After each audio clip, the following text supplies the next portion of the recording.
Hello friends, Lightman here with something I promised like 2 or 3 episodes into this series, and that's going over the flag set I'm using in detail. First off, if you want to generate your own seed, go over to ff6wc.com and this screen will load up. This will show you everything you need to know. Now for my flags, preset is ignored because this will just give you a series of like standard flag sets. We're not using those today. Game mode character gating, that is important. You have 2 options, open world and character gating. Character gating is what you've been seeing me doing, where when you get whichever character I'll show you later that you've turned into Terra, that opens up Welk, that opens up the Cave to the Sealed Gate, that opens up Zozo, that opens up Funbaba at Moblitz, and 1 or 2 others that I'm missing off the top of my head. And seed, if you have a specific seed number you want to type in, you can put it here. I just let it generate randomly. Spoiler log off, as all good sports do. Now for Kefka's Tower, these are the objectives to beat the game. To be even able to get into Kefka's Tower and fight him, I need to bind between 5 and 5 characters. You can scale these up and down. 9 to 9 espers, and 3 to 3 dragons. Now I've been considering like making these a range, so maybe 4 to 6 and 8 to 10 and 4 to 2 to 4.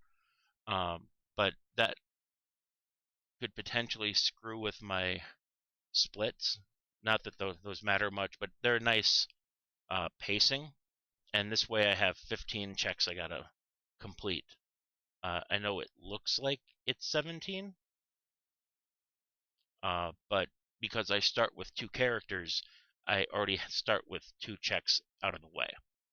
So it's actually I have to find 3 more characters, 9 espers, and beat 3 dragons. And then enable skip. If I have just been slogging through, like trying to find that last esper or the last dragon, and I've managed to get a lot of the game completed. In this case, just over half of the game completed. I have these set to. It's 75% of the game except for characters. I can skip right to that screen where all 3 characters have to press the buttons at the top of tower before you fight the statues. I've yet to do that on record. Might do that one day. Hopefully not, but I might. Now over to the party tab. This is where you can set which characters you start with. The default is 2 random characters that are not Gogo and Umaro.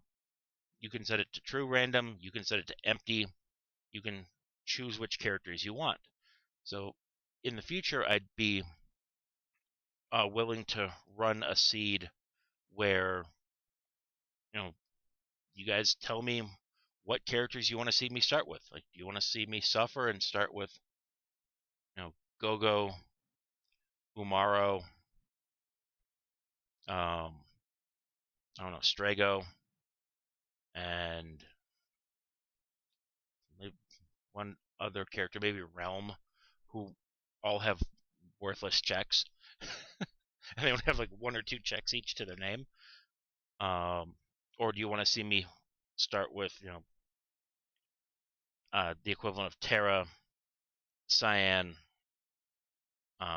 Sabin, and Locke, and have the game just opened up and me struggle figuring out where I gotta go? Let me know. I'd be willing to change those, like which characters I start with, and if I start with a full party, I will increase the number of characters I need just to balance it out. Fast sword techs. This makes, I believe, sword tech 7 charge in 4 seconds instead of 16. And then everyone learns sword techs. It's based on average party level. as opposed to just the character who has been given sword tech. In my setup, it's Cecil. It's not based on that character's level, it's based on average party level. Then Bums Rush, I have to wait till I'm level 42 and then go talk to Duncan to get Bums Rush. And then, just like with sword techs, everyone learns them. It's based on, it's either average or highest party level. Again, with lures, they start with between 25 and 75% of the lures. They are random. And their MP cost is between 75 and 125% of their original. Rages, same deal, between 25 and 75% of the rages. Turn off leap. As soon as I fight an enemy, I learn its rage. That only comes into play if Kaware is randomized to have rage, which hasn't happened yet, but can. And also no charm from Nightshade Rage. I think this is a standard flag. Most of these are standard flags that I just leave on from the various tournaments and ladder races. Again, with dances, start with between 2 and 6. Abilities have been shuffled between them. I can see which dances show up by looking in the skills menu. Very useful. No stumble. Just quality of life thing there.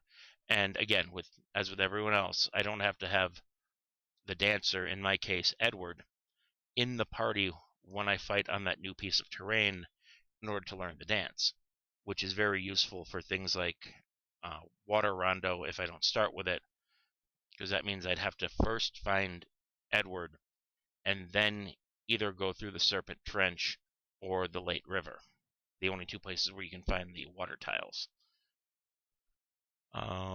And now this is where I actually, start up top here. Character start average level, that's a normal flag. I don't have start naked on, and equipable tomorrow. Again, the character stats between 75 and 125%. Now commands. This is where I created the Final Fantasy IV characters from. So, Adult Rydia is my Terra, so I changed Terra's morph command to sketch. Kane is my lock, as far as story triggers and whatnot are concerned, so Steel became jump. With this, you can give it a random ability, a random unique, which means it'll be an ability that no one else has, so no dupes. And these are all the different commands you can teach, including Possess from the Ghosts and Doom train, GP Rain, which is nice. Or you can just they can also just have no ability. So Sword Tech, because I just made Cecil, Cyan just straight up, Sword Tech remains Sword Tech. Because I used Shadow to create Edward, I changed Throw to Dance. Some might ask why I didn't just turn Shadow into Edge.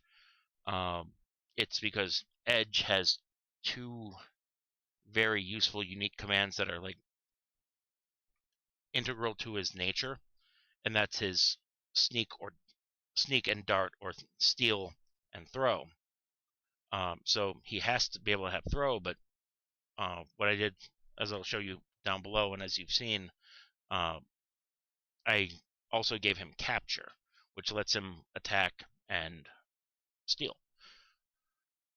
Let's see, tools became tools, yeah, because I just did Edward straight up is Sid.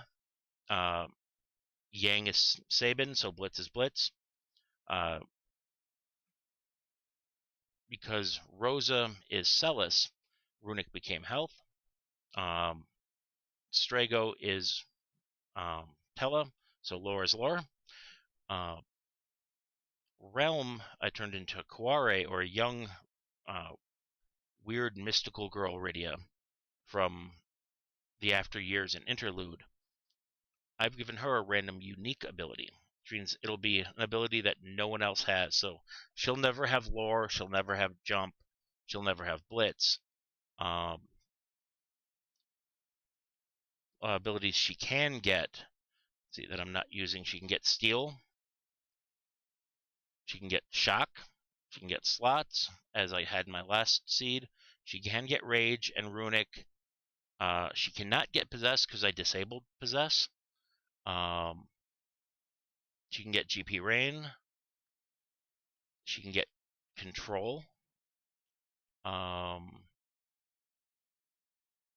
believe that's it. Because Palom is taking up Setzer's slot.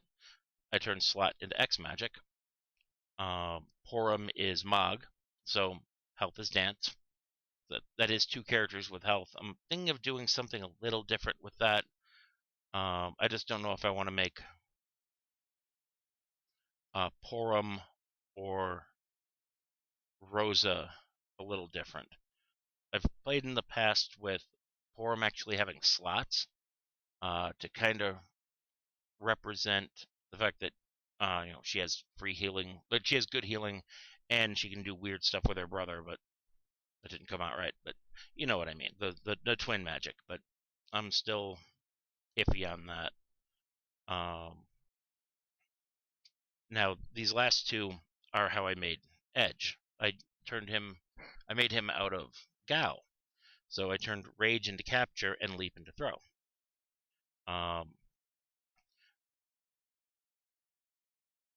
This is... I'm not using this because I want every character to always be the same.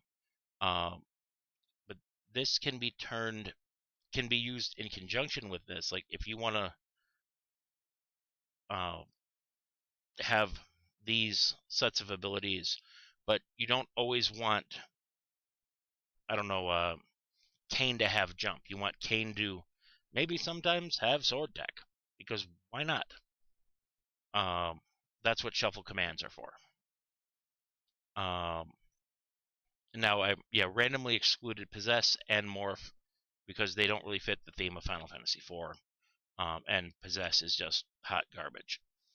You can ban up to 5 abilities that you don't want to see. And these only appear if you're using random unique or random as the ability.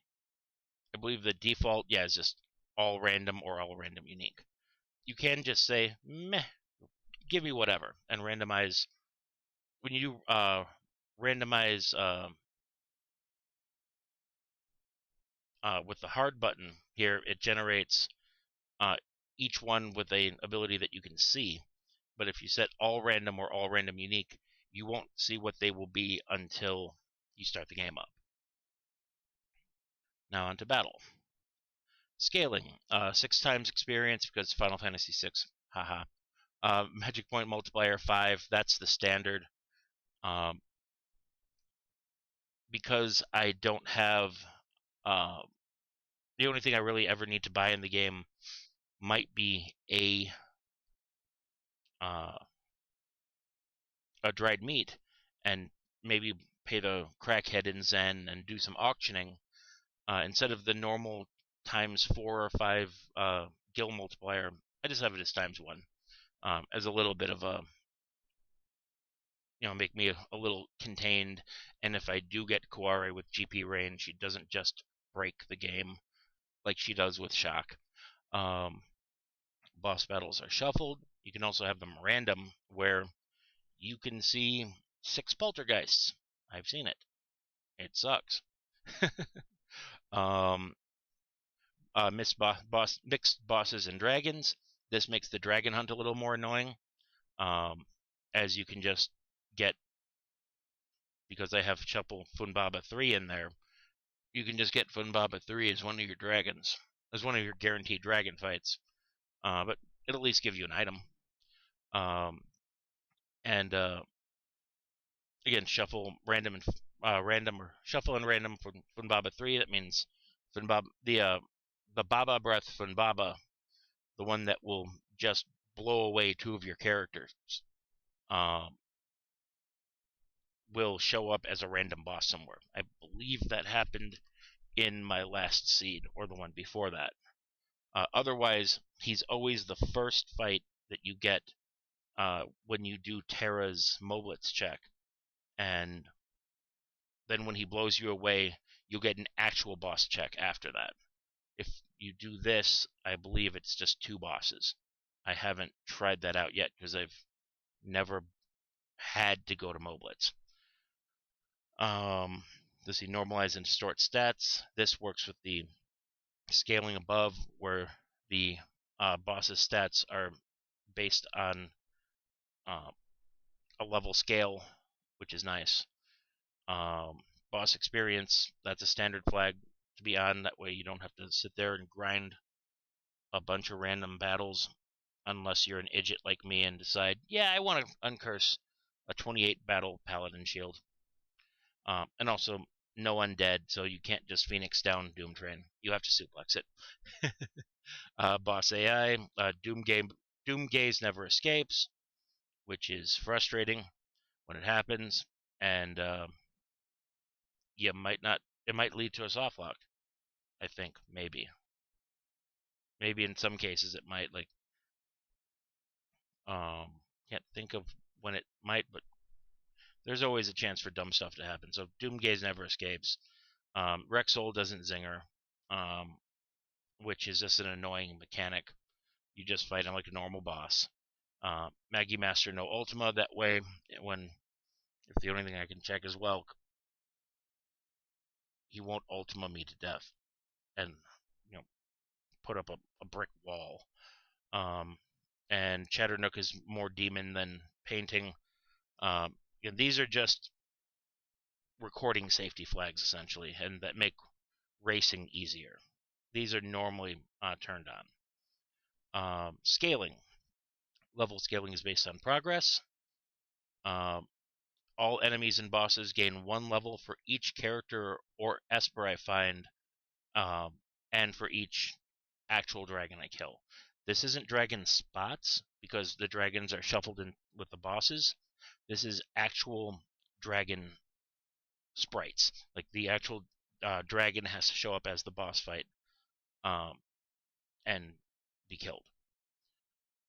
I am hoping logic means that even though I have the bosses shuffled, at least 3 dragons have to be shuffled into not Kefka's Tower. Actually, I think technically 6 might have to be shuffled into not Kefka's Tower, or else it'll soft lock. If 3 aren't, it means I can never enter the tower. I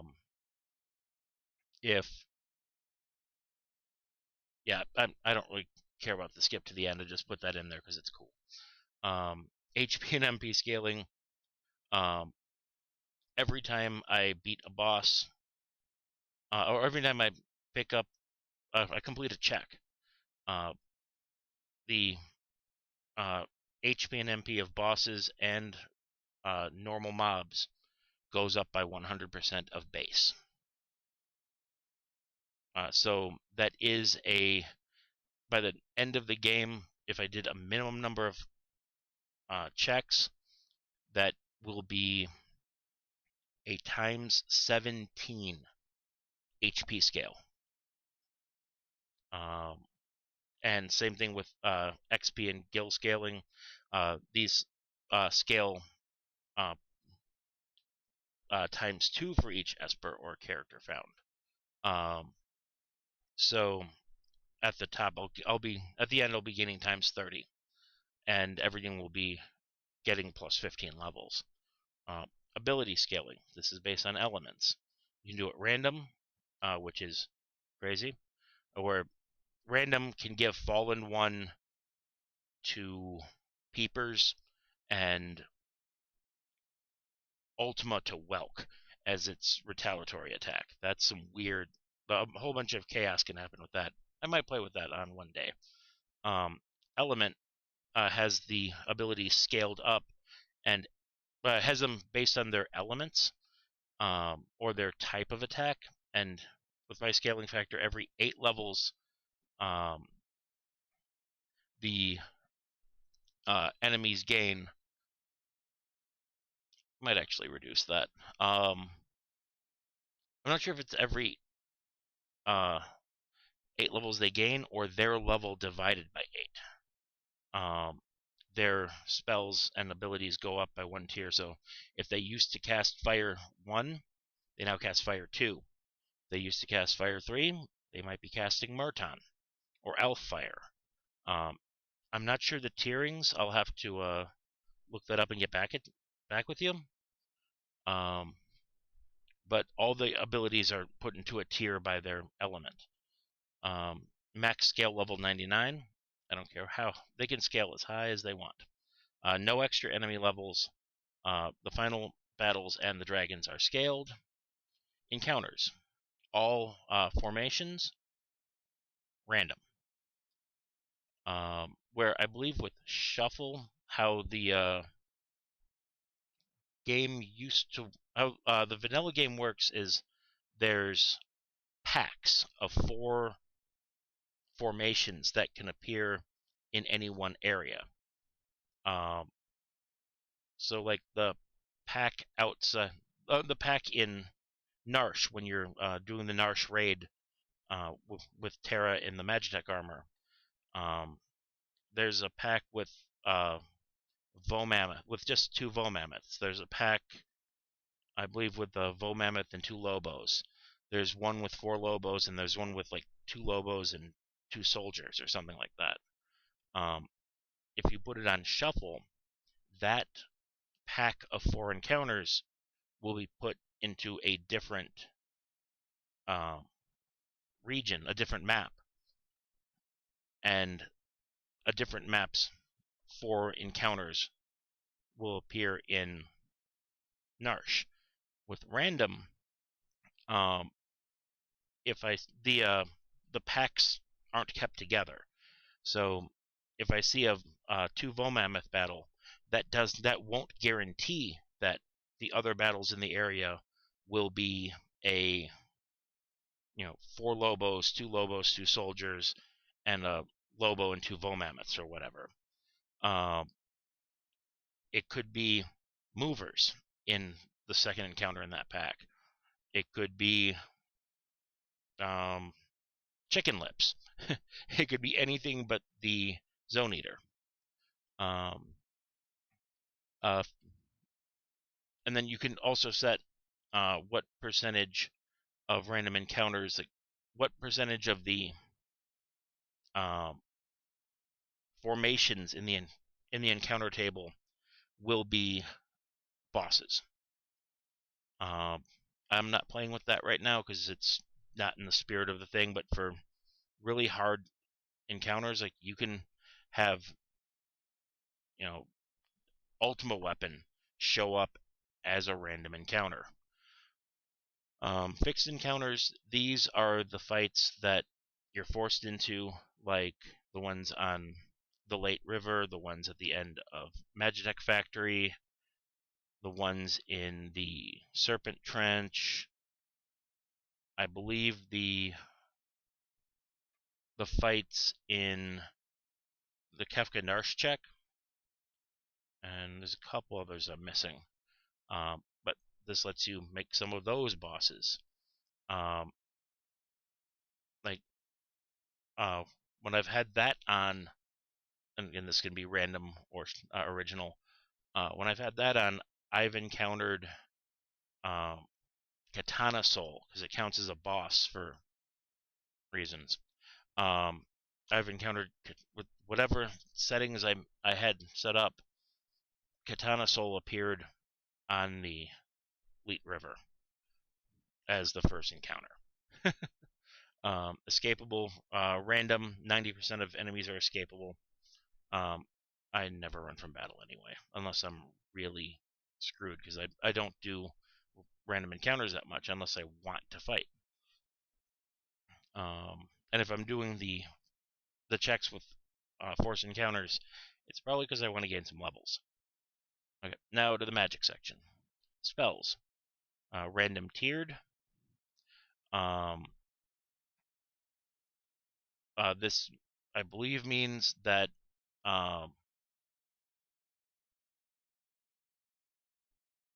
the spells are weighted for how good they are. So there will be, you're much more likely to find a fire 1 than a fire 3.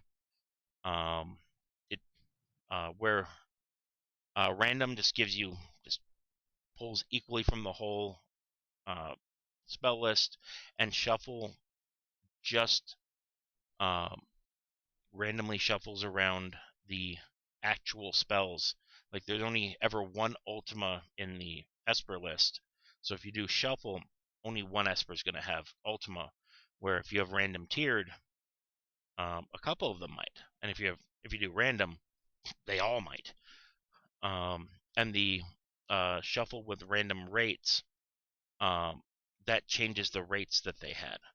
Random tiered also makes the rates based on how good the spell is. Bonus chance, I have 100% chance that every Esper is going to give a bonus.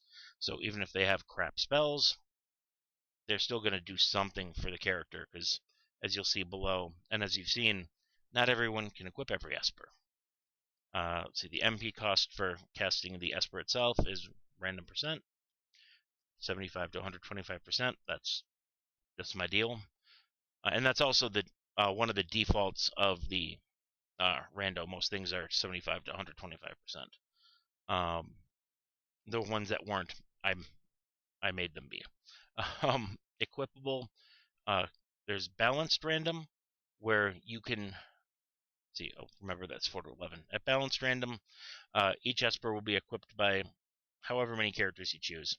Total number of Espers equipable by each character is balanced. So each Esper can be equipped by 6 characters, and each character can equip the same number of Espers. I just do straight up random from 4 to 11. I might change that to, like, say, make that like a balanced 7. If you guys want to see any of these flags changed, let me know. Multi-summon. Yeah, Espers can be summoned as many times as I want in battle. Yeah, that way, again, even if an Esper has garbage spells and a garbage stat boost like stamina or something like that, it can still do something. And between 4 and 11, or 75 and 25% of the characters can equip each Esper. Now we go to natural magic. Mog and Setzer being Porum and Palum. If they get natural magic, I randomize the levels that they learn the spells at and the spells themselves, and I don't really need the indicator, because I know which ones I made natural spellcasters. But that's a nice quality of life. If you're doing a full random seed, you can see, oh, okay, my Setzer character has natural magic today. All right, and with these, again, you can choose whoever, or have it random, or no one learns natural magic. You can set it to, yeah, this is a no Esper seed if you want, or no magic seed. Now we go to items. Start gold, broke, because funny. Yeah, there are 8 maximum tools. I start with 25% of the tools already. Start with 10 Phoenix Downs, which is the max. Start with 10 Warp Stones and 3 Moogle Charms.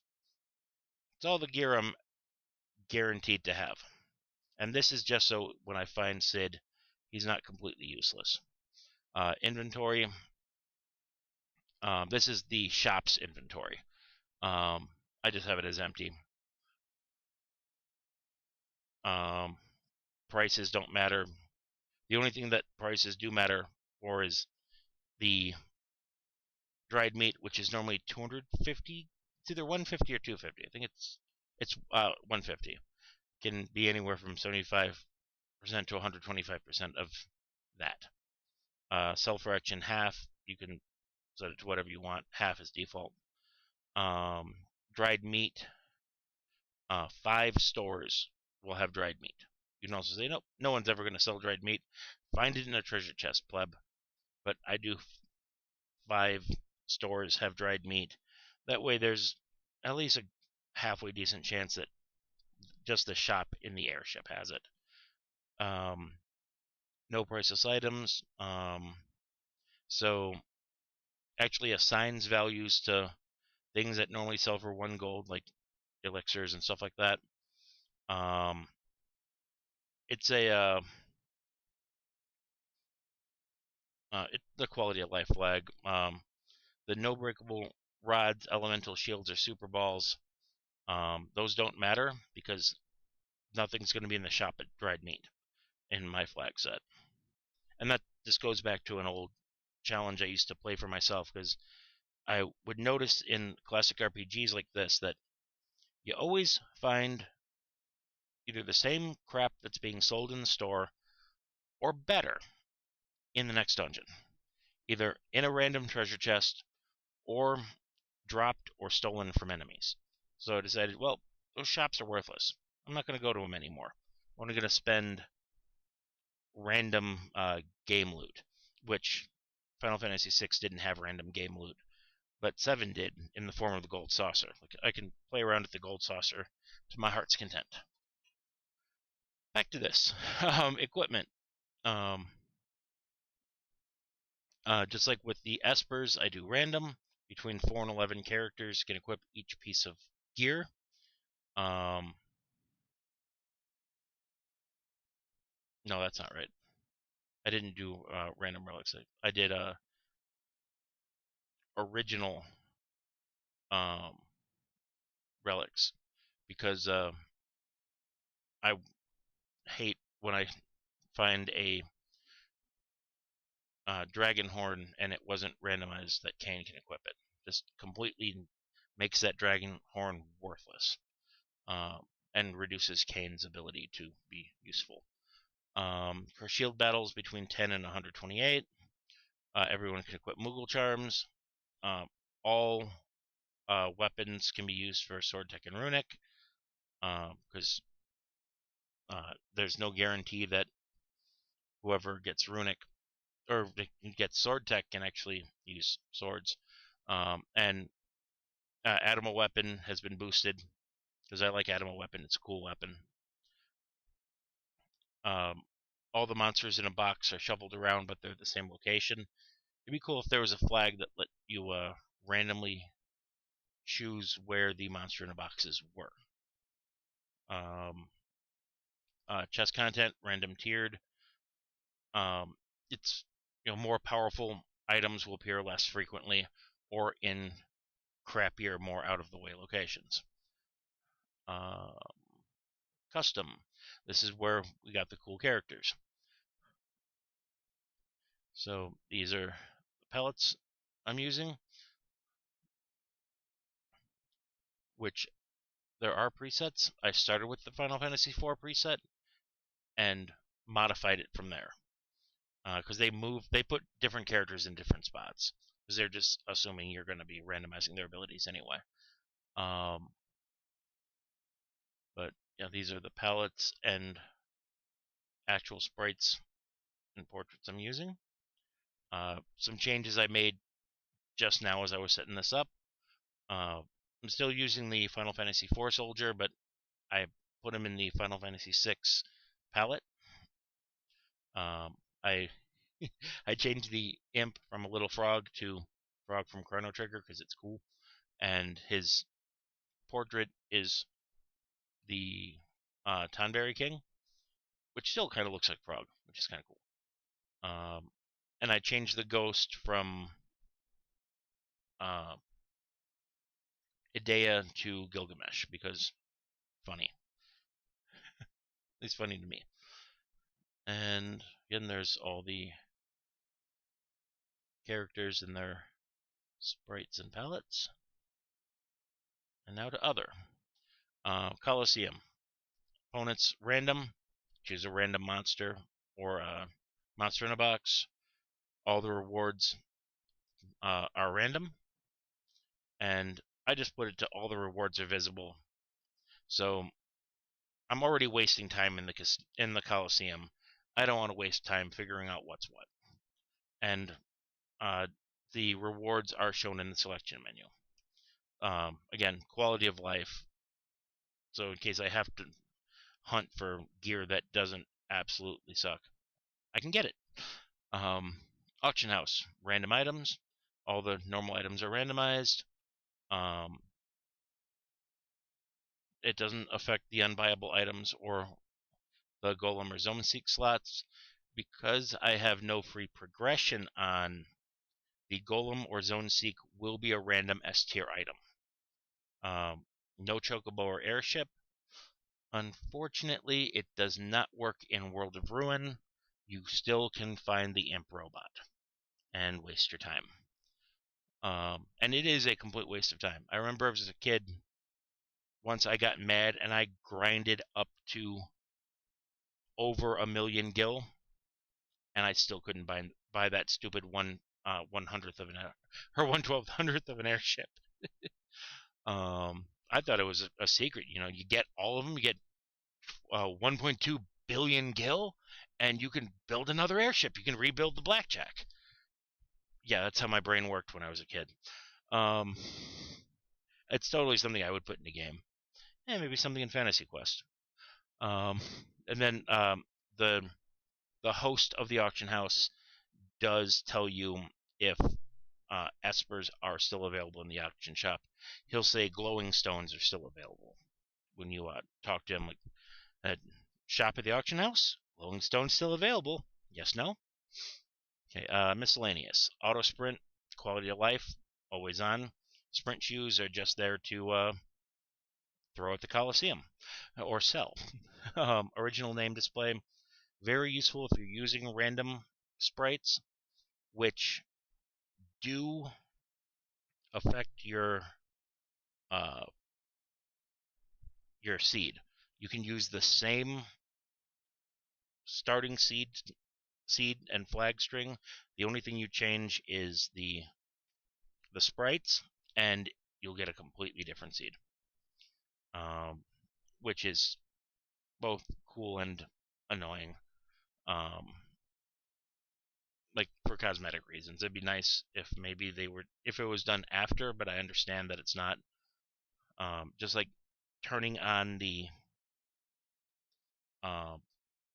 flag for getting a spoiler will give you a completely different result with the same flags and strings just by turning on the spoiler. It's so you can't cheat. Scan all. I used to screw around with that. It gives everyone scan for 0 MP for free. And all enemies can be scanned. I turned that off because it got annoying in the Coliseum as the character I had in there would just keep casting scan instead of using shock. I think I had Koare with shock, but she knew scan for free. So instead of attacking or shocking, she was scanning. But yeah, with original name displays, you can turn on what character got replaced, which is useful again if you're using the sprites and changing characters' names. You can see, like if you're playing one of my flags, you'll see that Cyan is now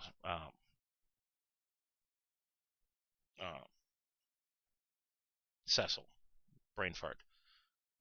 Event timers, random. It'd be nice if you could, if there's a slider here that, a percentage slider, but I don't know how it randomizes it. It's probably 25 to 100 or 75 to 125%. Here's my favorite YNPC flag.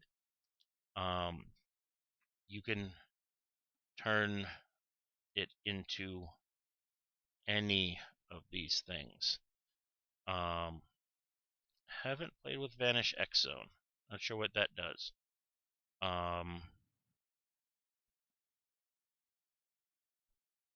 but they can randomly go between this. Sketch, I believe, makes them a copy of you. Creature turns them into a random enemy sprite. Main character, I think, just turns them into whatever you turn Terra into. Stone does turn them into a statue, which that can cause soft locks, which is why I just make it remove. Challenges. No Moogle charms. The 3 I get for free are plenty.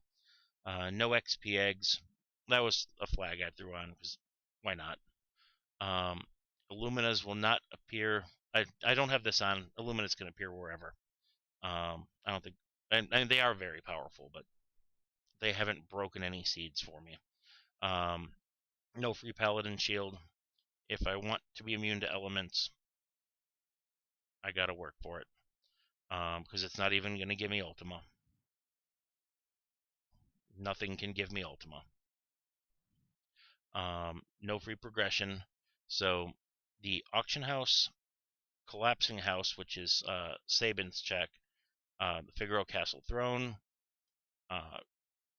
Gao's Crazy Dad, the Setzer Shadow Culligan Inn location, the Narsh Weapon Shop, which is the Ragnarok, South Figaro Basement, which is where Celis is imprisoned, and the Zen Thief, or as I call him, the Crackhead.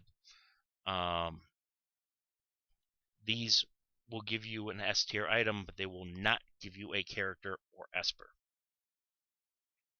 Hide requirements, that hides this stuff. So if you have hide requirements on, your tracking page won't show up, and it won't show you this.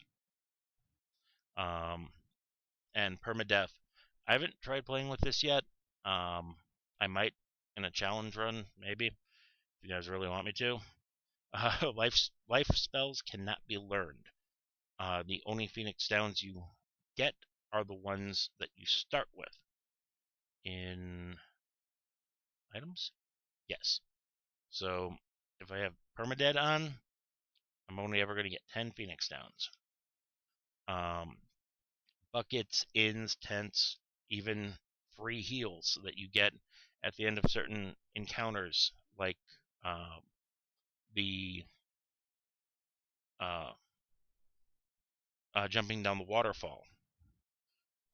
Those won't bring dead characters back. And Phoenix cheekily casts life 3 instead of life. So it gives you re-raise instead of life 1. Yeah, I haven't played around with that. I'm sure that can make for very trolly seeds. And I've seen free enterprise seeds with permadeath on, and I played a couple, and those are interesting.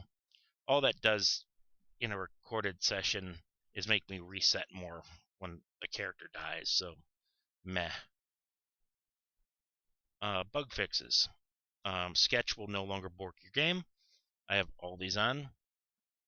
The evade is fixed. So, evasion and blind and all those nice things that raise your evasion actually do stuff. You can't vanish an X zone every single enemy in the game. I didn't know about this glitch until starting to play Worlds Collide and watching streams. I didn't know that retort, because I never use retort, will in some cases randomly counter infinitely. And I'm not sure what this interaction is, but I like jump and I don't want characters to disappear, so I have that on. The Poltergeist and Inferno, I think there's some shenanigans that have to do with using a save point, or opening the menu at the right time that lets you skip those bosses. They're forced. Because I normally face every boss in the Kefka Tower anyway. just for my final levels. And enemy damage counters only trigger if the enemy's HP is actually reduced. So they won't trigger if you just apply a status effect on them. It won't trigger if you heal them, I believe, and it won't trigger if you miss. Alright, that is all the flags I use. If there's any questions, please leave them in the comments below. I'll be recording a new seed shortly, and it should be up within a day or two of this one coming up, of this video popping up. With all that being said, thank you for watching, and have a great day.